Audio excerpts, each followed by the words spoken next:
और मेरे प्यारे बच्चों, क्या हाल चाल। आज से हम सिंपल पेंडुलम शुरू करते हैं। तो आओ पढ़ें सिंपल पेंडुलम। देखो सिंपल पेंडुलम क्या होता है कि सिंपल पेंडुलम में सबसे पहले एक यहां होगा एक रिजिड सपोर्ट, और रिजिड सपोर्ट में यहां स्ट्रिंग होगा और स्ट्रिंग के साथ एक कनेक्टेड होगा एक स्मॉल, बहुत छोटा लेकिन बहुत भारी ऑब्जेक्ट। इसको कहते हैं बॉब ऑफ सिंपल पेंडुलम। तो सिंपल पेंडुलम में क्या होता है, एक रिजिड सपोर्ट होगा, एक स्ट्रिंग होगा और उसमें क्या कनेक्टेड होगा, एक बॉब यानी कि एक स्मॉल स्फीयर जिसका मास बहुत ज्यादा होगा। अगर हम बोले तो इस पूरे के पूरे सिस्टम में अगर कोई मास है तो इसका मास है, यानी कि जो स्ट्रिंग है वो परफेक्टली फ्लेक्सिबल है, जो स्ट्रिंग है वो इनएक्सटेंसिबल है, और जो स्ट्रिंग है वेटलेस है। तो उसका मतलब यहां जो वेट हुआ खाली इसी बॉब का हुआ। अब इसमें इस पॉइंट को जहां से ये स्ट्रिंग रिजिड सपोर्ट से कनेक्टेड होता है, इस पॉइंट को बोलते हैं point of suspension. Point of suspension. और जो बॉब का, इसको बोलेंगे बॉब, और बॉब का जो सेंटर ऑफ मास होगा उसको हम बोलेंगे centre of oscillation. Centre of mass और centre of the bob is called centre of oscillation. और पॉइंट ऑफ सस्पेंशन और सेंटर ऑफ ऑस्किलेशन के बीच का डिस्टेंस को हम कहते हैं length of simple pendulum. Length of simple pendulum. Length of simple pendulum. इस अरेंजमेंट पर ध्यान रखेंगे। हम कभी कभी क्या समझते हैं कि जो स्ट्रिंग होती है उसकी लेंथ होती है length of simple pendulum, but actually not. ये होता क्या है, ये स्ट्रिंग की लेंथ नहीं होती, ये पॉइंट ऑफ सस्पेंशन और सेंटर ऑफ ऑस्किलेशन के बीच का डिस्टेंस होता है, यानी कि ये सेंटर ऑफ मास है इसका, बॉब का सेंटर ऑफ मास, जो ऑब्जेक्ट यहां कनेक्टेड है उसके सेंटर ऑफ मास से पॉइंट ऑफ सस्पेंशन के बीच का डिस्टेंस होता है। This is not the length, this is not the length of string. तो ये हो गया आपका लेंथ ऑफ सिंपल पेंडुलम। तो इस पूरे का पूरे अरेंजमेंट को क्या कहते हैं, सिंपल पेंडुलम होते हैं। क्या बताया, जो स्ट्रिंग होती है परफेक्टली फ्लेक्सिबल होती है, इनएक्सटेंसिबल होती है और वेटलेस होता है। मास खाली इस बॉब का होगा और सेंटर ऑफ मास जहां की जो भी उसका point of centre of oscillation होगा, जो कि सेंटर ऑफ मास होगा, उसका डिस्टेंस पॉइंट ऑफ सस्पेंशन से, उसी को हम क्या बोलते हैं, लेंथ ऑफ सिंपल पेंडुलम कहते हैं।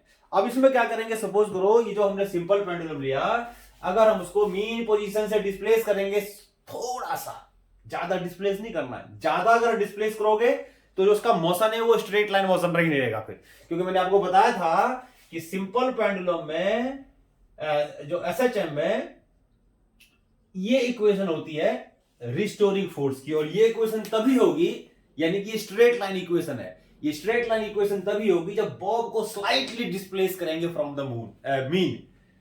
ये मीन या इक्विलिब्रियम पोजीशन है जहां पर वो रेस्ट पे होगा, जब उसको स्लाइटली डिस्प्लेस करोगे तभी ये इस इक्वेशन को फॉलो करेगा, otherwise it will not follow this equation. तो इसका मतलब जो भी हम सिंपल पेंडुलम का ऑस्किलेशन करेंगे और उसको हम सिंपल पेंडुलम को एसएचएम में दिखाएंगे, यानी वो एसएचएम में ऑस्किलेट करेगा, वो तभी करेगा जब जो एम्पलीट्यूड ऑफ ऑस्किलेशन होगा it is very very small, बहुत ही कम ऑस्किलेशन का एम्पलीट्यूड होगा, अदरवाइज ये सिंपल हार्मोनिक मोशन नहीं रह जाएगा। तो सबसे पहले की क्या ध्यान रखनी है आपको, जो डिस्प्लेस करना है वो बहुत ही स्मॉल अमाउंट में डिस्प्लेस करना है, यानी जो एम्पलीट्यूड ऑफ ऑस्किलेशन है it is very very small then it is in SHM, otherwise not.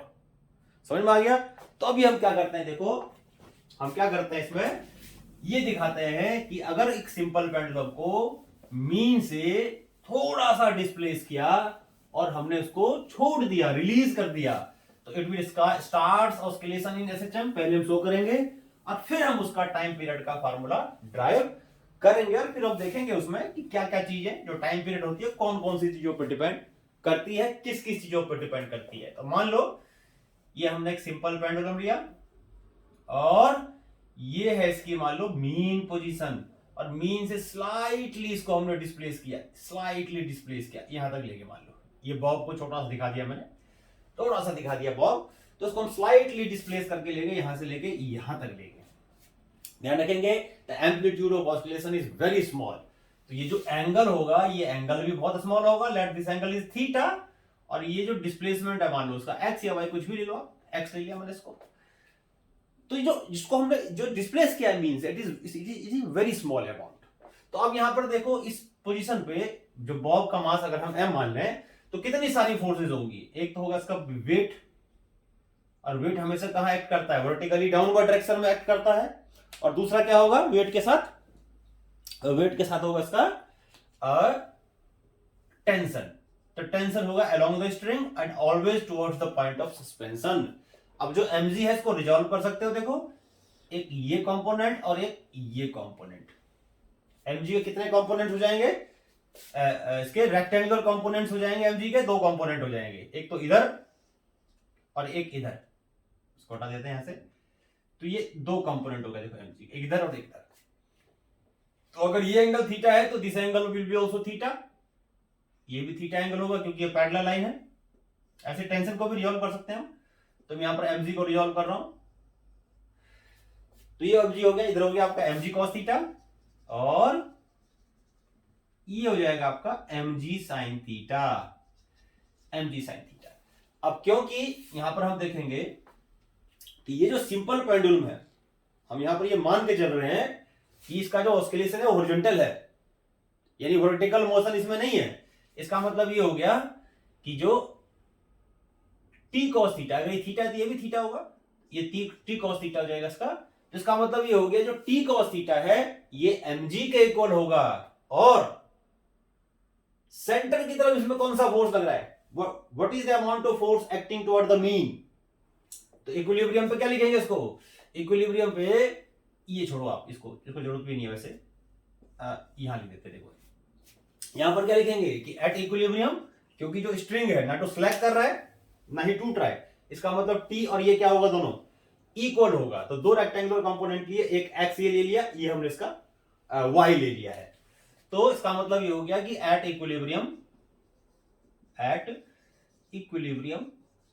Equilibrium condition में t इक्वल हो जाएगा mg cos थीटा के, और जो mg sin थीटा है यानी कि mg sin theta act towards mean, ये मीन की तरफ एक्ट कर रहा है, हैंस प्रोवाइड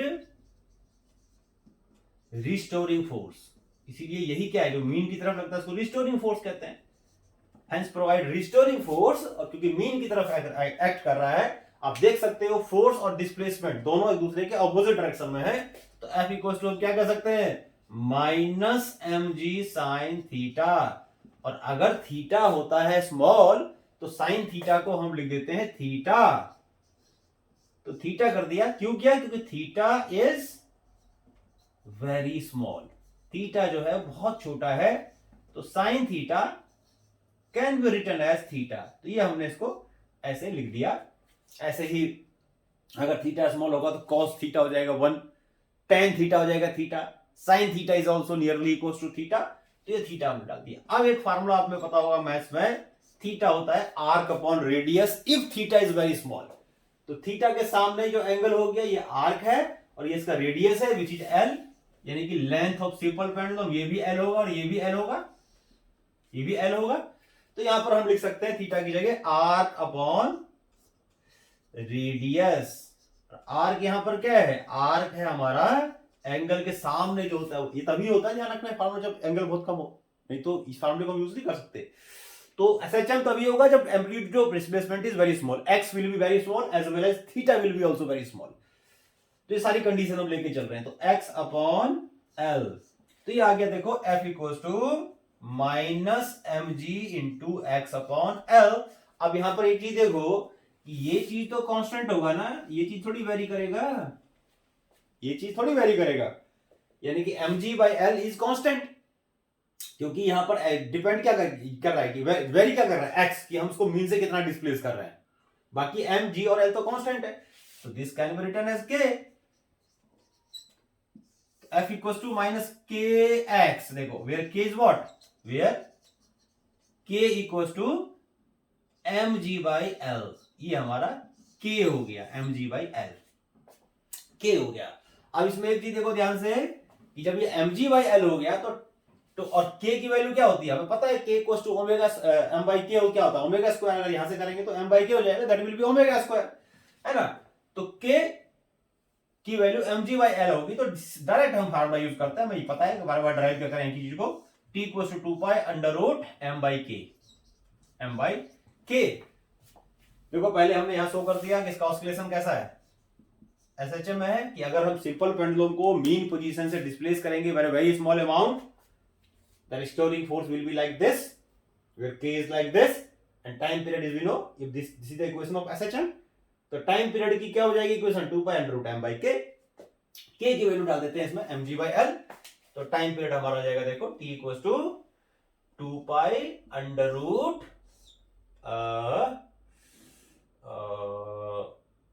m और k की जगह डाल दो तो इसको इनवर्स करके मल्टीप्लाई कर दो l अपॉन mg, तो m से m कैंसिल हो जाएगा, तो t equals to 2 pi under root L upon G. तो ये टाइम पीरियड हो गया सिंपल पेंडुलम का। If its bob is slightly displaced from mean means the amplitude of oscillation is very small, तभी इस फार्मूले को आप यूज कर सकते हो, अदरवाइज ये फार्मूला फिर वो सिंपल पेंडुलम नहीं रहेगा, ऐसे कह सकते हो आप। तो क्योंकि हम सिंपल पेंडुलम ही कर रहे हैं तो सिंपलेस्ट केस हम ले रहे हैं। तो ये आपका हमने दिखाया कि सिंपल पेंडुलम को के बॉब को अगर उसको मीन पोजीशन से स्लाइटली डिस्प्लेस करेंगे, रिलीज करेंगे, it will starts oscillation in SHM, पहले प्रूफ किया हमने, और उसके बाद हमने देखा कि के की वैल्यू यहां पर तो mg बाई l है, then we use the expression of the time period 2 pi equals to m by k, और के की वैल्यू पुट कर दी तो this will be l by g। तो ये हमारा टाइम पीरियड हो गया सिंपल पेंडुलम का। और आपको मैंने बताया कि सिंपल पेंडुलम क्या होता है, एक ऐसा सिस्टम जिसमें एक बहुत ही छोटा और बहुत ही हैवी ऑब्जेक्ट को क्या कर देंगे, अटैच कर देंगे from a rigid support with the help of what, with the help of weightless perfectly flexible and inextensible string. तो इस अरेंजमेंट को हम सिंपल पेंडुलम कहते हैं। इसका टाइम पीरियड आ गया। अब इसमें देखो कुछ इंपॉर्टेंट बातें आपको याद रखनी है। जैसे नंबर 1 क्या चीज आपको दिख रहा है, देखो उसमें ये जो हमने सिंपल पेंडुलम का टाइम पीरियड का फार्मूला ड्राइव किया, इसमें m नहीं है, देखो मास ऑफ द बॉब नहीं है, मास ऑफ द बॉब नहीं है। इसका मतलब क्या हो गया, independent time period is independent of mass of Bob, Bob के मास पे डिपेंड नहीं करता।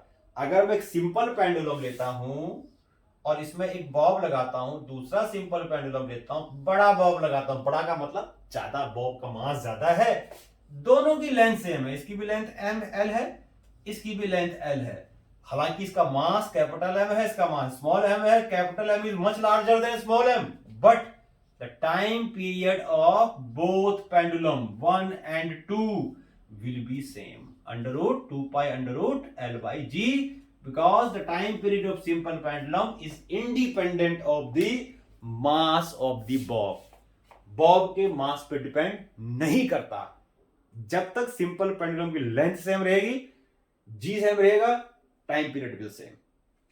अब आते हैं नेक्स्ट चीज, देखो अब यहां पर हमने कहा कि सिंपल पेंडुलम है, इसका जो टाइम पीरियड है वो बॉब के मास पे डिपेंड नहीं करता। मान लो मैं आपको नहीं करता तो मैं आपको एक सिचुएशन देता हूं, सपोज करो मैं आपको सिचुएशन देता हूं कि मान लो हमारे पास एक सिंपल पेंडुलम है और उसमें हॉलो बॉब है, Bob the simple pendulum is hollow and filled with sand, या कोई भी ऐसे लिक्विड से भर दिया, सैंड डाल दिया which is coming out from the Bob. Suppose bob of simple pendulum is hollow and filled with liquid ला लो और सैंड से भर दिया, which is coming out, तो how will it affect the time period of simple pendulum, simple pendulum. तो ये pendulum के time period को कैसे अफेक्ट करेगा, देखो कैसे अफेक्ट करेगा ये। तो अभी तो आपको बताया था मैंने कि टाइम पीरियड क्या होता है, 2 pi under root L by G. अब यहां पर बोलोगे सर भाई उसमें से अगर ये मास पे डिपेंड नहीं करता और उसमें से बॉब में से अगर कोई चीज बाहर आ रहा है तो उसका मास डिक्रीज कर रहा है, तो मास डिक्रीज कर रहा है, जब मास पे डिपेंड नहीं करता सिंपल पेंडुलम के लिए फिर टाइम पीरियड कैसे वेरी करेगा। तो एक बार को सोचा जाएगा time period will not change because mass of independent of mass. But मैंने एक बड़ी इंपॉर्टेंट चीज आपको बताई थी कि किसी भी सिंपल पेंडुलम की जो लेंथ होती है वो क्या होता है, डिस्टेंस होता है किसके बीच का, पॉइंट ऑफ सस्पेंशन और centre of oscillation which is the centre of मास, उसके बीच का डिस्टेंस होता है। अब क्या होगा यहां पर देखो, जब इसमें कुछ फील्ड होगा, लिक्विड फील्ड है मान लो विच इज कमिंग आउट, मान लो बाहर आ रहा है इसमें से, ये बाहर निकल रहा है धीरे धीरे, तो जैसे जैसे ये बाहर निकलने लगेगा ऊपर से खाली होने लगेगा, तो ऊपर से खाली होने लगेगा तो क्या होगा, centre of mass will shift down, नीचे आएगा। तो सेंटर ऑफ मास जब नीचे जाएगा तो सी की वैल्यू नीचे जाएगी, सेंटर ऑफ मास नीचे जाएगा तो इफेक्टिव लेंथ इंक्रीज करनी शुरू हो जाएगी।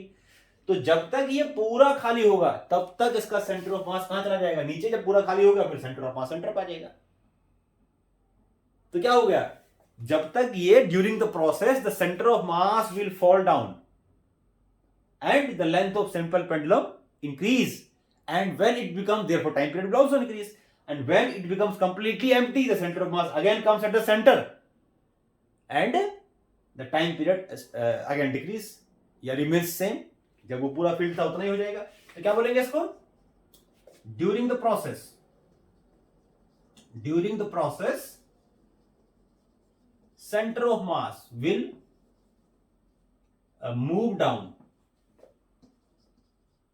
move down and length of simple pendulum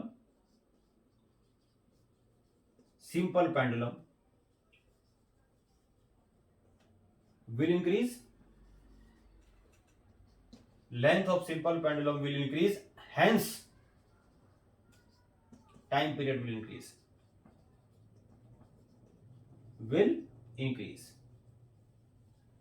उसके बाद क्या होगा, when bob becomes completely empty, center of mass COM again comes at center and length of simple pendulum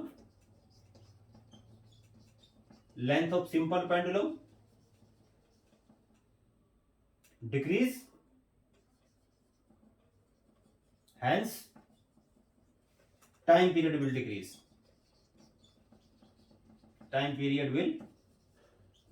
तो क्या होगा इसमें, तो मेन चीज हमने देखा क्या कि स्टार्टिंग में क्या हो रहा है, स्टार्टिंग में टाइम पीरियड इंक्रीज किया क्योंकि इफेक्टिव लेंथ इंक्रीज हुई, फिर दोबारा से डिक्रीज कर गया तो सेंटर ऑफ मास पूरा खाली हो गया, सेंटर ऑफ मास बीच में, फिर दोबारा सेंटर पे आ गया। तो इस प्रोसेस को, इसको ऐसे भी समझ सकते हैं, मान लो कोई बच्चा है, ऐसे मैं हूं, मान लो झूला झूल रहा हूं, बैठा हूं ऐसे और झूला झूल रहा हूं स्विंग के ऊपर, और मेरा मन कर रहा है चलो मैं झूले पे खड़ा हो गया मैं।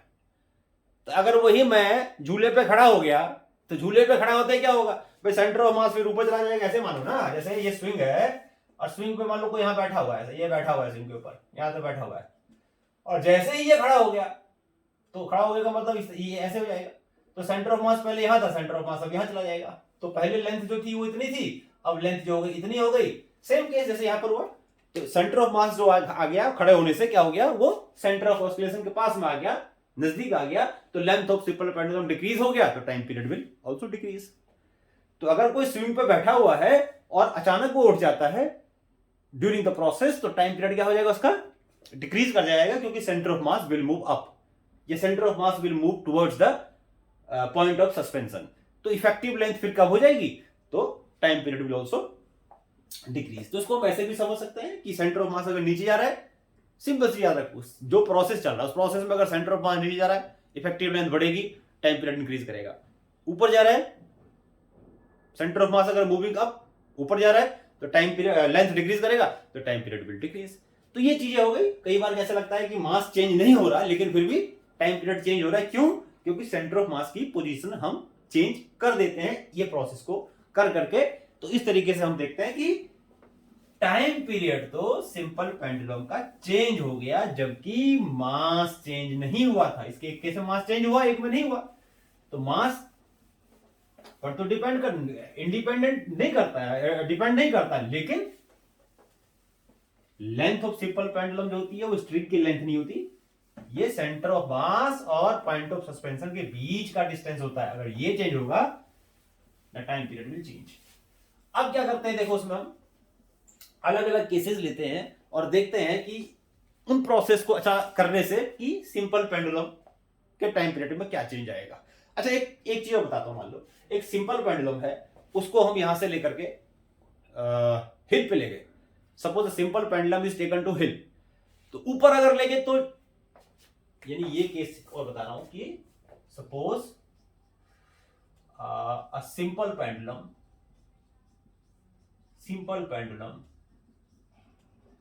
is taken to a hill. How will it affect its time period? How will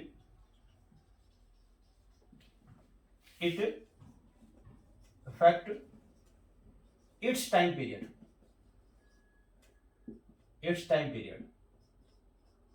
क्या इफेक्ट पड़ेगा इसके टाइम पीरियड पे? अब ऐसा करने से जो मान लो पेंडुलम क्लॉक है, ऐसा करने से जो पेंडुलम क्लॉक है, time period of pendulum clock, देखा ना पेंडुलम क्लॉक, उसी की बात कर रहा हूं। तो pendulum time period of pendulum clock, period of pendulum clock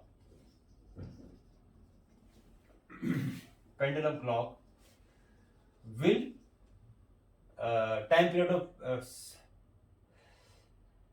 will change. How will the time period, how work करते हैं इसमें, how the time period of the pendulum will change। समझ में आ गई होगी बात।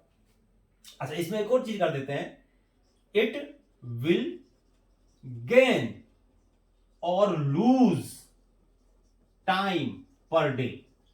बताओ एक दिन में ये टाइम को लूज करेगा या गेन करेगा। अब देखो सपोज करो एक पेंडुलम को अगर हम हिल पे ले जाते हैं तो time period of simple pendulum is we know this is L/G। तो अगर हम किसी भी हिल के ऊपर अगर हम सिंपल पेंडुलम को ले जाते हैं तो acceleration due to gravity will decrease, क्योंकि एक्सेलरेशन ड्यू टू ग्रेविटी तो हाइट के साथ भी डिक्रीज करता है, डेप्थ के साथ भी डिक्रीज करता है, पता नहीं ये चीज। तो जी की वैल्यू डिक्रीज करेगी तो क्या लिखेंगे इसका, जी डिक्रीजेस, जी डिक्रीज करेगा तो टाइम पीरियड विल इंक्रीज,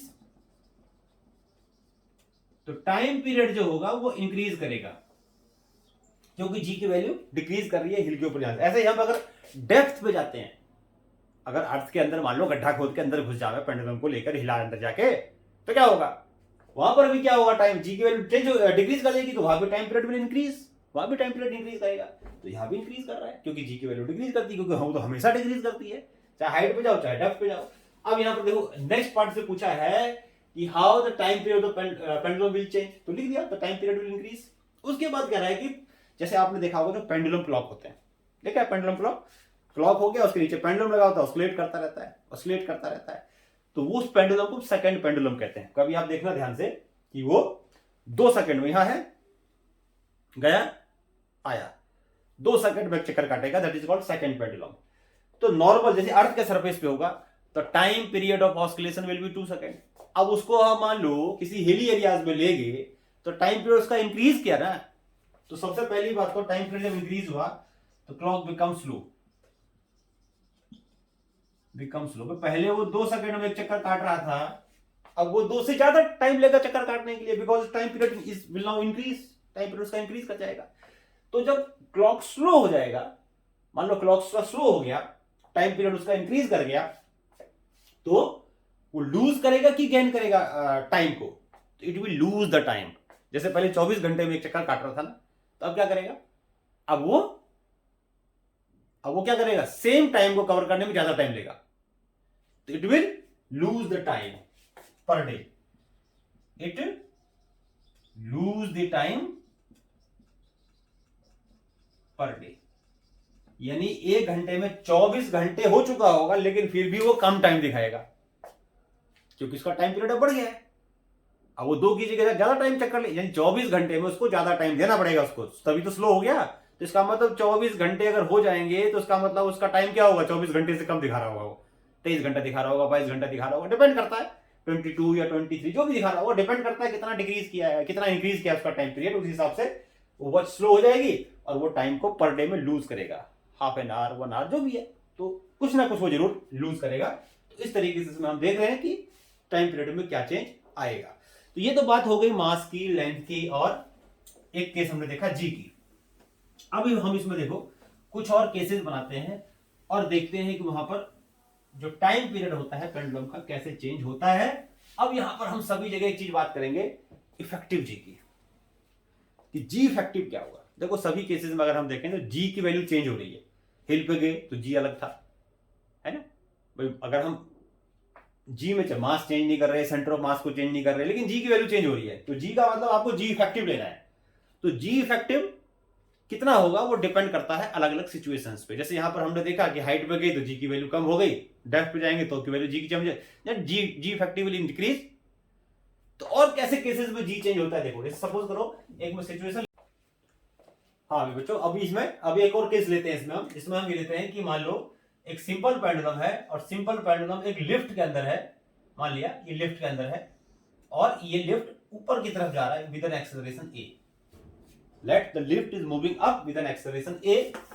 तो ये इसकी मीन पोजीशन है, मान लो सिंपल पेंडुलम की, ये हमने इसकी मीन पोजीशन ली और ये एट एनी टाइम इसकी पोजीशन मैंने ये ले ली, मान लिया ये इसकी पोजीशन है, ये एल है इसकी, और ये स्मॉल डिस्प्लेसमेंट है थीटा। तो अब यहां पर देखो क्या होगा, ये इधर हो जाएगा टी, इधर हो जाएगा इसका एम जी, ये तो पता ही है आपको, और ये वाला कंपोनेंट अगर ये थीटा है तो ये भी थीटा हो जाएगा, this is T cos theta, और इधर की तरफ क्या हो जाएगा, सेंटर की तरफ टी साइन थीटा। तो T sine theta is the force acting towards the centre. जैसे मैंने mg को रिजॉल्व किया था, ऐसे हम टी को भी कर सकते हैं। तो T sine theta is acting towards the centre which provides the centripetal force, जिसकी वजह से वो मीन की तरफ आ रहा है। सेंट्रीपिटल रिस्टोरिंग फोर्स, जो रिस्टोरिंग फोर्स प्रोवाइड कर रहा है और मीन की तरफ आ रहा है। तो अब ये पूरा का पूरा सिस्टम मान लो ऊपर की तरफ जा रहा है विद एन एक्सेलरेशन ए। तो अगर इसमें वर्टिकल फोर्स देखो तो वर्टिकल फोर्स अपवर्ड क्या है, T cos theta, downward force क्या है, mg। तो हम यहां पर कह सकते हैं कि नेट वर्टिकल फोर्स हो जाएगा, यानी कि mh हो जाएगा इक्वल, ये हो जाएगा T cos theta minus mg। This is the net force which is acting in the upward direction. तो यहां से अगर हम निकालेंगे टी कॉस थीटा की वैल्यू, तो टी कॉस थीटा आ जाएगा हमारा ma plus mg, ma plus mg आ जाएगा, और यहां से हम m कॉमन ले सकते हैं, तो ये हो जाएगा हमारा g प्लस a, ये आ जाएगा t cos थीटा। ये t cos थीटा की वैल्यू इक्वेशन नंबर 1 ले लो। अब यहां पर देखो तो t sin थीटा क्या कर रहा है, t sin थीटा एक्टिंग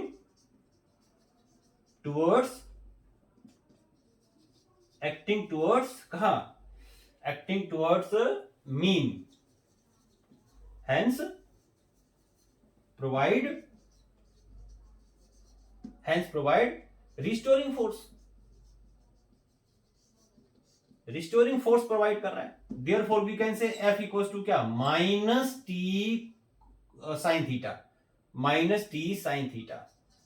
अब यहां से हम टी की वैल्यू क्या डाल सकते हैं इसमें देखो, या हम यहां पर टी कितना आ जाएगा, यहां पर टी की वैल्यू क्या डाल देंगे, ये हो जाएगा एम जी, एक मिनट, टी की जगह डाल सकते हैं हम M G plus A, M G plus A divided by cos theta, और इनटू यहां हो गया हमारा साइन थीटा, और कॉस अपन साइन क्या होता है, tan थीटा। तो this will be F equals to minus M और g plus A tan theta. वही बात आ गई, अगर थीटा बहुत स्मॉल होगा तो tan theta can be written as theta, तो ये क्या हो गया फिर minus M G plus A और थीटा। तो ब्रैकेट में हम डाल देंगे since theta is very small, क्योंकि सारे के सारे फार्मूले स्मॉल स्केलेशंस के लिए होते हैं, तो tan theta can be written as theta, sin theta can also be written as theta. अब यहां से थीटा का वैल्यू हम डाल देंगे जैसे हमने मेन डेरिवेशन में किया था, याद है आपको, minus M G plus A, और ये डिस्प्लेसमेंट मान लो है इसका एक्स, ये लेंथ है इसका एल, तो ये एक्स बाई एल हो जाएगा। और यहां पर हम देखेंगे तो ये चीज जो है ये हो जाएगा आपका के। तो एफ इक्वल टू माइनस के एक्स, वेयर के यहां पर क्या हो गया हमारा, के यहां पर हो गया कितना, M G plus A divided by L, तो ये हमारा के आ गया इसमें। तो टाइम पीरियड कितना हो जाएगा, time period will be now 2 pi under root M by K, तो एम बाई के इसका इनवर्स कर देंगे तो एल ऊपर आ जाएगा, और एम जी प्लस ए नीचे आ जाएगा, एम से एम कैंसिल हो गया, तो time period will be now T equals to 2 pi under root L upon G plus A, ये हो गया। तो कोई भी लिफ्ट अगर ऊपर की तरफ एक्सेलरेट कर रही है, नीचे की तरफ डी एक्सेलरेट कर रही है, बात एक ही है, ऊपर की तरफ एक्सेलरेट, नीचे की तरफ decelerate, the time period of that oscillation will be G plus A. तो यहां टाइम पीरियड क्या कर गया, डिक्रीज कर गया, क्योंकि जी इफेक्टिव जी की वैल्यू बेसिकली ये क्या है, जी इफेक्टिव है। तो अपवर्ड एक्सेलरेशन में या डाउनवर्ड डी एक्सेलरेशन में जी इफेक्टिव इंक्रीज कर जाएगा, जी प्लस ए हो जाएगा, तो टाइम पीरियड विल डिक्रीज। ये आ गया। इसमें दूसरा केस एक और बन सकता है, मान लो कि accelerating down and decelerating up, क्या सिचुएशन हो जाएगा। इस फॉर्मूले को मैं यही छोड़ देता हूं, अब यहां कर देता हूं। देखो नेक्स्ट केस में बनाते हैं कि एक्सेलरेटिंग डाउन, एक ही बात है, ये क्या लिख देंगे, accelerating down and decelerating और decelerating up, decelerating up. ऊपर की तरफ क्या कर रही है, वो डी एक्सेलरेट कर रही है। जब ऊपर की तरफ डी एक्सेलरेट कर देगी, तो अगर हम जब इक्वेशंस बनाएंगे तो वहां पर आप देखना जैसे क्या था, यहां पर हम स्टार्ट कहां से करेंगे, ये जो एम हो जाएगा हमारा, ये हो जाएगा M G minus T cos theta, M G minus T cos theta. तो यहां से जो वैल्यू आएगी आपकी टी कॉस थीटा की, ये आ जाएगा आपका, इधर ले आओ उसको, तो M G minus M A आ जाएगा, तो एम कॉमन आ जाएगा, ये जी माइनस ए हो जाएगा। तो लास्ट में जब इसको सॉल्व करोगे बिल्कुल डिट्टो सेम तरीके से पिछला वाला देखो, तो यहां पर g प्लस ए की जगह g माइनस ए आ जाएगा।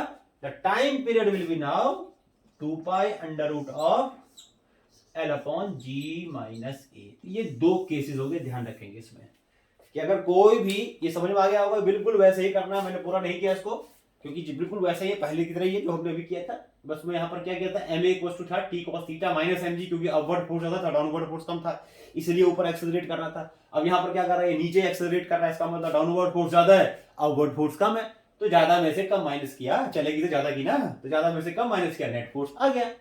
अब इसमें रीअरेंज करके टी कॉस थीटा यहां पर आ गया हमारा एम जी माइनस ए, वहां पर आया था जी प्लस ए, इसीलिए यहां पर जी प्लस ए आ गया, यहां पर जी माइनस ए आ गया। तो कोई भी लिफ्ट अगर सिंपल पेंडुलम एक लिफ्ट में है जो इज एक्सेलरेटिंग डाउन, तो अगर वो नीचे की तरफ एक्सेलरेट कर रहा है या ऊपर की तरफ डी एक्सेलरेट कर रहा है, तो time period will be L upon G effective, यहां पर जी इफेक्टिव याद रखो बस, ऊपर एक्सेलरेट कर रहा है या नीचे डी एक्सेलरेट कर रहा है, जी इफेक्टिव जी प्लस ए, नीचे की तरफ एक्सेलरेट कर रहा है या ऊपर की तरफ डी एक्सेलरेट कर रहा है, तो देन जी माइनस ए, तो effective time period will increase.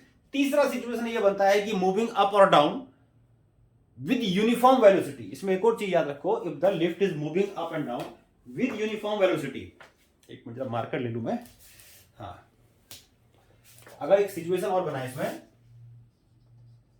Lift is moving up और डाउन विद यूनिफॉर्म वेलोसिटी, मतलब मूव कर रहा है लेकिन एक्सेलरेशन नहीं है, तो एक्सेलरेशन नहीं है तो इस केस में भी ए जीरो हो जाएगा, उस केस में भी ए जीरो हो जाएगा, the time period will not change, 2 pi under root L upon G. तो ध्यान रखेंगे इस केस में टाइम पीरियड में कोई भी चेंज नहीं आएगा। तो अगर कोई भी लिफ्ट ऊपर की तरफ एक्सेलरेट कर रहा है या नीचे की तरफ, सॉरी ऊपर यूनिफॉर्म मोशन से आ रहा है, नीचे भी यूनिफॉर्म मोशन से आ रहा है, the time period will not change. कभी चेंज होगा टाइम पीरियड जब एक्सेलरेट कर रहा होगा अप और डाउन, तो up G plus A, down G minus A, when accelerating up accelerating down, accelerating up decelerating down, एक ही चीज है। Accelerating up decelerating down और डी एक्सेलरेटिंग अप, एक ही बात है। तो उस केस में आपका जी माइनस ए हो जाएगा। तो ये आपको समझ में आया कि लिफ्ट में अगर कोई पेंडुलम ऑस्किलेट कर रहा है तो how will effect the time period. तो यूनिफॉर्म मोशन अगर होगा, ध्यान रखेंगे, तो time period will not change because the effective acceleration will not change. आगे करते हैं, देखो उसमें नेक्स्ट एक और सिचुएशन लेते हैं अब हम, और इसमें सिचुएशन क्या लेते हैं, देखो अलग अलग सिचुएशंस लेंगे। अब तक हम क्या कर रहे थे, पेंडुलम को एक ऐसे सिस्टम में डाल रहे थे जो मूव कर रहा है अप या डाउन। अब जरूरी था ना कि अप या डाउन ही करे, हॉरिजॉन्टली मूव नहीं कर सकता क्या हो। तो हमारा मेन मकसद क्या है पता है, सभी केस में जी इफेक्टिव निकालना। तो मैं डायरेक्ट सब में जी इफेक्टिव निकाल के दिखाता हूं आपको, देखो क्या होगा। मान लो नेक्स्ट केस लेते हैं कि एक सिंपल पेंडुलम है और एक ये सिंपल पेंडुलम एक लिफ्ट के एक व्हीकल के अंदर मान लो रखा है, and that vehicle is accelerating horizontally with an acceleration A. तो हॉरिजॉन्टल फोर्स हो जाएगा एम ए, या एम छोड़ो सीधे लिखो, हॉरिजॉन्टल एक्सेलरेशन हो जाएगा इसका ए एच कर देता हूं, ये ए। यानी कि a simple pendulum is in a vehicle which is accelerating horizontally accelerate कर रहा है। अगर हॉरिजॉन्टली एक्सेलरेट कर रहा है तो दो एक्सेलरेशन होगा, दिस एंड दिस, ये हो जाएगा इसका। तो इफेक्टिव ये जी और ये हो जाएगा आपका ये, तो इफेक्टिव आ जाएगा आपका इस डायरेक्शन में, तो ये हो गया G effective, G effective, G effective हो जाएगा। और ये जी इफेक्टिव कितना होगा, G effective will be under root of A square plus G square, या G square plus A square, एक ही बात है। तो ये आपका इस केस में जी इफेक्टिव हो जाएगा। इसमें एक चीज ध्यान रखेंगे, देखो यहां जो ये अब ये ऐसे ही हो जाएगा, यानी ये जो अब इसका लाइन ऑफ ऑस्किलेशन होगा ना, वो ये होगा, आप ध्यान रखेंगे। लाइन ऑफ ऑस्किलेशन वो होता है जिस डायरेक्शन में जी इफेक्टिव काम कर रहा है। तो जी इफेक्टिव अब इस डायरेक्शन में आ गया, तो line of oscillation will be this, and जो पेंडुलम जो ऑस्किलेट करेगा ना, ऐसे कर रहा होगा, ऐसे इस तरीके से ऑस्किलेट कर रहा होगा अबाउट दिस लाइन।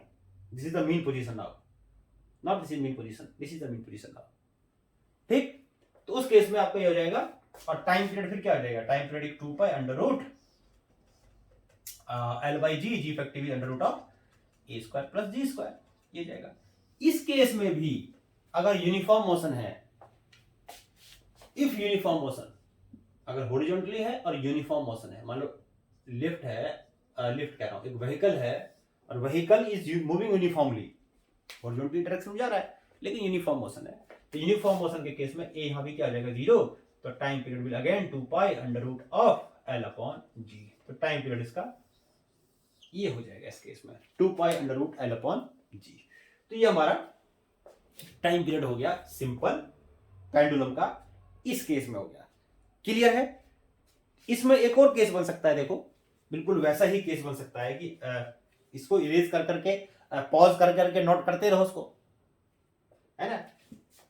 आगे करते हैं, नोट कर लिया होगा, अब इसको आगे कंटिन्यू करते हैं और इसमें एक और केस बनाते हैं। देखो बहुत सारे केसेस बना के देता हूं आपको। देखो एक केस लेते हैं कि मान लो कि एक पेंडुलम है व्हीकल में जो ऐसे एक सर्कुलर ट्रैक पे मूव कर रहा है, लेफ्ट ये सर्कुलर ट्रैक का सेंटर है, ये इसका रेडियस है, इसके ऊपर ऐसे ये मूव कर रहा है। तो आपको पता है कोई भी चीज अगर सर्कल में घूमता है तो सेंटर की तरफ एक फोर्स लगता है, इसको सेंट्रीपिटल फोर्स बोलते हैं, और एक्सेलरेशन जो होगा वो सेंट्रीपिटल एक्सेलरेशन होगा, that will be v square by r, या मतलब सेंट्रीपिटल एक्सेलरेशन एसी कर देता हूं, ये हो जाएगा v स्क्वायर बाय r या ओमेगा स्क्वायर r, ये आपको पता है।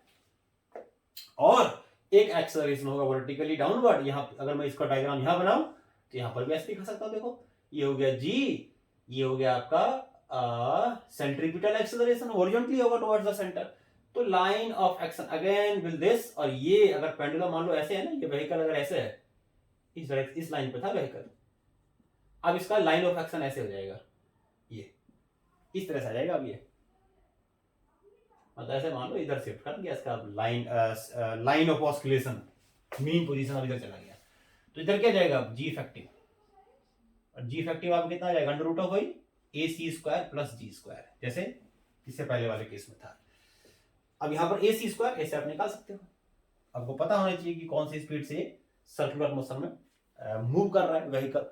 तो इस केस में again the time period simple pendulum will be 2 pi under root of L upon A C square plus G square.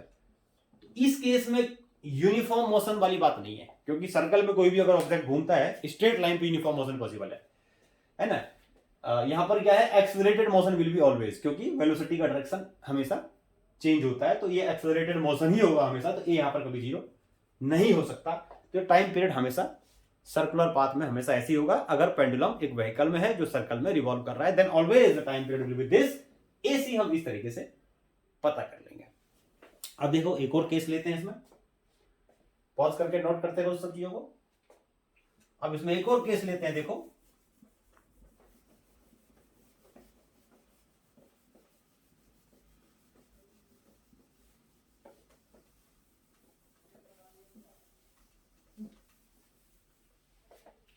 हाँ, अभी अब क्या करते हैं एक और केस लेते हैं, और उस केस में हम लेंगे कि एक इंक्लाइंड प्लेन है और इंक्लाइंड प्लेन के ऊपर ये एक सिंपल पेंडुलम है और ये ऑस्किलेट कर रहा है इंक्लाइंड प्लेन के ऊपर है। मान लो इंक्लाइंड प्लेन के ऊपर, थोड़ा सा इसे ऊपर बना देते हैं, ये था इसका और ये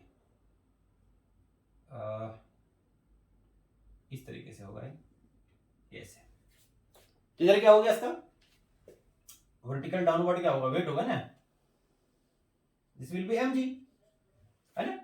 अब ये नीचे की तरफ आ रहा है, ये थीटा इंक्लाइंड प्लेन का, ये थीटा मान लेते हैं एंगल, और ये ऐसे हो गया मान लो mg हो गया इसका, और ये नीचे आ रहा है विद नीचे आ रहा है, और यहां पर जो नीचे आ रहा है विद यूनिफॉर्म वेलोसिटी आ रहा है, ध्यान रखना with uniform velocity moving down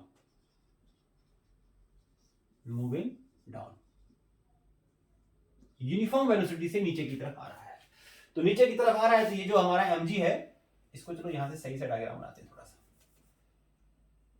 थोड़ा सा इसको और हम बढ़िया से डायग्राम बनाते हैं। तो ये इंक्लाइंड प्लेन हो गया, इंक्लाइंड प्लेन के ऊपर ये हमने लिया मान लो, इधर हो गया हमारा mg,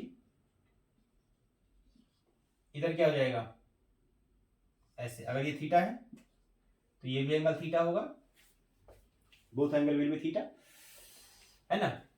तो दोनों एंगल क्या हो जाएंगे इसमें थीटा हो जाएंगे, और तो ये क्या हो गया mg cos थीटा, और इधर की तरफ क्या हो जाएगा mg sin थीटा। अब देखो क्योंकि ये ऑब्जेक्ट नीचे की तरफ यूनिफॉर्म मोशन से आ रहा है, तो यूनिफॉर्म मोशन से जब ये आ रहा है, जब यहां तो एक्स फोर्स दिखा रहा है नीचे की तरफ, तो इसका मतलब एक दूसरा फोर्स एक्ट कर रहा होगा, इसको स्यूडो फोर्स भी कहते हैं कभी कभी, ऊपर की तरफ एक्ट कर रहा होगा, ऊपर की तरफ एक्ट कर रहा होगा। तो वो फोर्स यानी कि F minus mg sine theta that will be zero. What is F? F is the pseudo force. अगर वेक्टर फॉर्म में करोगे तो प्लस कर दो, उसको कोई फर्क नहीं पड़ता, ठीक है। तो दोनों फोर्स का फोर्स ऊपर की तरफ भी अगर यानी इस फोर्स के ऊपर दूसरा फोर्स सुपर इंपोज कर दिया and the resultant of both will be zero, तो वेक्टर F प्लस इस फोर्स का वेक्टर का डायरेक्शन क्या होगा दोनों का जीरो हो जाएगा। तो उस केस में हम कह सकते हैं कि फिर F क्या हो गया, फिर F equal to mg sin theta. F जो हो गया mg sin थीटा हो गया, वो कैंसिल हो गया एक दूसरे को, net force will be zero, यहीं छोड़ दो उसको, तो नेट फोर्स क्या आ गया इसका जीरो आ गया उसका। अब इसमें एक चीज देखो कि ये हो गया इसमें, और इसका जो mg cos थीटा है वो इस तरफ आ गया। अब ये वाला तो फोर्स कैंसिल हो गया, यानी हॉरिजॉन्टली तो कोई इसमें एक्सेलरेशन रहा नहीं, क्योंकि नेट फोर्स इज जीरो, तो हम ये कह सकते हैं ना फिर हॉरिजॉन्टल एक्सेलरेशन इज जीरो, यानी इसके अलोंग इसमें कोई एक्सेलरेशन नहीं है, छोड़ो उसको नहीं लिखते, यानी ट्रैक, यानी जो ट्रैक है ट्रैक के अलोंग उसमें कोई एक्सेलरेशन नहीं है, यूनिफॉर्म मोशन है, तब इसमें सुपर इंपोज किया कि नेट फोर्स जीरो हो गया। तो F equals to mg sin theta, जो बैकवर्ड फोर्स है डाउनवर्ड फोर्स है वो दोनों इक्वल है, कोई भी हो सकता है, ब्रेकिंग फोर्स हो सकता है, फ्रिक्शनल फोर्स हो सकता है वो बैकवर्ड फोर्स कुछ भी हो सकता है। तो F equals to mg sin theta. अब यहां पर देखो कि ये अब जो पेंडुलम का ये हो जाएगा इसका, ये हो जाएगा इसका क्या, पहले जो था इसको समझो तो ये था इसका, ऐसे था इसका, अगर ये रुका हुआ रहता तो ये होता मीन, लेकिन अब जो मीन हो गया वो ये हो गया, दिस, ये लाइन ऑफ ऑस्किलेशन हो गया, ये मीन हो गया, यानी कि ये ऐसे ऐसे डिस्प्लेस हो गया, है ना। तो अब यहां जो जी इफेक्टिव आ गया, फिर यहां क्या कह सकते हैं, फिर इस केस में जब जी इफेक्टिव आ गया वो सिर्फ क्या है, जी कॉस थीटा, यानी एम ए इक्वल्स टू कर दो एम जी कॉस थीटा, ये फोर्स है, तो जी इफेक्टिव यहां पर जी कॉस थीटा हो जाएगा, और टाइम पीरियड हो जाएगा हमारा 2 pi under root L upon G cos theta. तो इस तरीके से अगर देखेंगे तो एम हटा सकते हो, मैं जैसे हमारा एफ हो गया एम जी कॉस थीटा हो गया, तो एक्सेलरेशन क्या होगा, जी कॉस थीटा, फोर्स अगर एम जी कॉस थीटा है तो ये फोर्स तो बचा, बाकी तो कैंसिल हो गया ना, क्योंकि यूनिफॉर्म मोशन से नीचे आ रहा है। तो effective acceleration in this case is G cos theta, the time period will be this. इस केस में जो टाइम पीरियड है इसका वो इस तरीके से हो जाएगा। तो ध्यान रखना, यहां पर पहले ये था मीन जिसके अबाउट में ऑस्किलेट कर रहा था, अगर रेस्ट पे होता तो, लेकिन कब क्यों यूनिफॉर्म मोशन से आ रहा है तो ये हो जाएगा। हालांकि देखो यहां भी यूनिफॉर्म मोशन है, यूनिफॉर्म मोशन है, इसका मतलब यहां पर जी की वैल्यू फिर भी चेंज हुई है।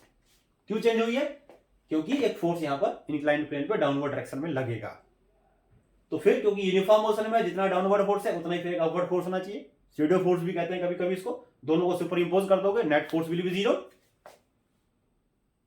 तो इसका मतलब डाउनवर्ड फोर्स और अपवर्ड फोर्स क्या दोनों इक्वल है, तो एक ही फोर्स इसमें बचा सिर्फ ये, which is responsible for oscillation, और उसका एक्सेलरेशन के ऊपर क्या, फिर M G M A equals to M G cos theta, तो ए जी कॉस थीटा, तो एक्सेलरेशन जी इफेक्टिव आ गया यहाँ पर जी कॉस थीटा, और इस तरीके से इसका टाइम पीरियड हो गया। समझ में आया। अब इसमें हम देखो एक और लास्ट करते हैं, और उसके बाद हम अगले आगे की चीजें नेक्स्ट वीडियो में करेंगे या नेक्स्ट लेक्चर में करेंगे। और अब ये वाला क्या दे रहा हूं, oscillation of simple pendulum, simple pendulum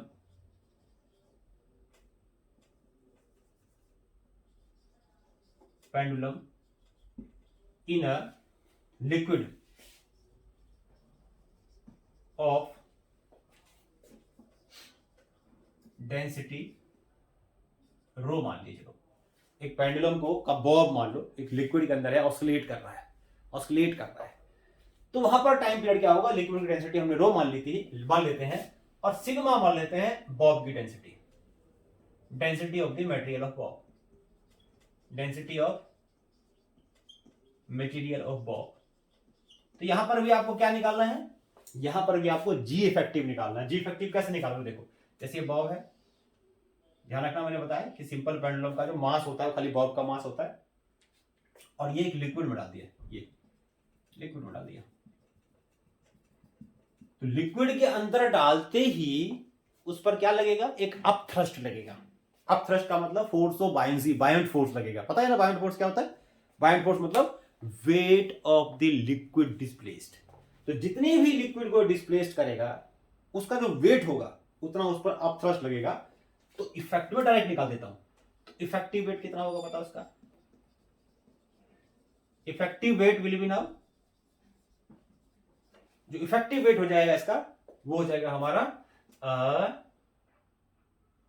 equals to, इसको मैं एम जी डैश कर देता हूं, M G dash will be equals to actual weight minus weight of liquid displaced, weight of liquid displaced. Actual weight में से जो liquid को उसने डिस्प्लेस किया उसके वेट को माइनस कर दोगे, तो एक्चुअल वेट क्या इसका, देखो वेट क्या होता है, वॉल्यूम इंटू डेंसिटी मास और इंटू जी। तो मान लेता हूं उसका रेडियस बॉब का आर है, तो क्या हो जाएगा वॉल्यूम 4/3 पाई आर क्यूब, और डेंसिटी मैंने क्या ली है बॉब की सिग्मा, और इंटू जी, ये हो गया एक्चुअल वेट जब वो लिक्विड नहीं रहा होगा, यानी खाली बॉब का वेट। अब वॉल्यूम, अब ये लिक्विड डिस्प्लेस का क्या होगा, वॉल्यूम दोनों जितना ही इसका वॉल्यूम होगा उतना ही लिक्विड डिस्प्लेस करेगा, तो volume of the displaced liquid will be the volume of the Bob, दोनों का वॉल्यूम सेम होगा 4/3 पाई आर क्यूब। लेकिन क्योंकि वेट निकालना है लिक्विड डिस्प्लेस्ड का, तो अब डेंसिटी लेंगे लिक्विड की, दैट इज रो, और इंटू जी वेट आ गया। तो ये आ गया हमारा weight of the liquid displaced, ये एक्चुअल वेट है। This is equal to m into G dash. अब यहां से अच्छा एक और काम कर सकते हैं इसमें, m यहां पर क्या है, m है वहां पर हमारा इस बॉब का मास, बॉब का मास, और बॉब का मास क्या था 4/3 pi R cube into sigma, ये बॉब का मास आ गया। अब इसमें कॉमन क्या आ जाएगा देखो 4/3 पाई आर क्यूब और g, ये कैंसिल हो जाएगा पहले तो यहां हमारा रह जाएगा कितना sigma into G dash equal to sigma rho minus rho sigma G minus rho into G. The G dash will be now, G dash will be now, G common ले लो और ये जाएगा सिग्मा डिवाइड कर दो तो 1 minus rho by sigma, ये आ जाएगा देखो, ये जी इफेक्टिव हो जाएगा। This will be G effective. Clear है? क्या किया हमने, इफेक्टिव वेट निकाला, इफेक्टिव वेट mg डैश मान लिया, क्योंकि मास तो चेंज होगा नहीं भाई, फोर्स चेंज होगा क्योंकि ग्रेविटी की वैल्यू चेंज हो जाएगी, इफेक्टिव जी चेंज हो जाएगा, तो जी डैश मान लिया। तो क्या होगा, इसको हम इफेक्टिव वेट बोलते हैं, अपरेंट वेट बोलते हैं, तो actual weight minus weight of the liquid displaced, उतना ही वेट उसका बच जाएगा। एक फोर्स नीचे एक फोर्स ऊपर, तो नेट फोर्स कितना होगा, नीचे में से ऊपर वाला माइनस कर दो मैं, तो वेट हो गया ऑब्जेक्ट का, ये हो गया wait of the liquid displaced, जो यहां पर हमने मास डाल दिया ऑब्जेक्ट का, मास ऑफ द ऑब्जेक्ट, जो कैंसिल हो रहा है कैंसिल कर दिया, जो बाकी हो गया ये बच गया, तो इफेक्टिव जी आ गया इतना। तो यहां पर अगर हम देखेंगे तो टाइम पीरियड अब कितना हो जाएगा भाई 2 pi under root L upon G effective, G dash कर देता हूं, जी इफेक्टिव कुछ भी ले लो, तो कितना हो जाएगा, फिर ये जी इफेक्टिव वैल्यू डाल देना जो भी है, तो मैं डाल देता हूं, एक और बार बनाता हूं, तो टी कितना हो जाएगा हमारा, तो time period will be now the time period will be now L upon under root of, इसका एलसीएम ले लो, तो एलसीएम ले लूंगा तो सिग्मा माइनस रो हो जाएगा, और ये रो हमारा ऊपर चला जाएगा, सिग्मा ऊपर चला जाएगा, तो एल इंटू सिग्मा अपॉन जी और सिग्मा माइनस रो, इसको हम इस तरीके से भी लिख सकते हैं। This is now the time period of simple pendulum in a liquid whose density is rho and density of the object is material of the bob is sigma। तो ये इसका टाइम पीरियड हो गया। तो इस लेक्चर में हम इतना ही रखते हैं, इसके बाद कुछ और इंपॉर्टेंट केसेस करेंगे हम सिंपल पेंडुलम में। तब तक के लिए आपको क्या करना है, ये सारी चीजें अच्छी लगी हो, पसंद आई हो, समझ में आया हो तो क्या करना है, लाइक करना है, सब्सक्राइब करना है, शेयर करना है। Tata bye.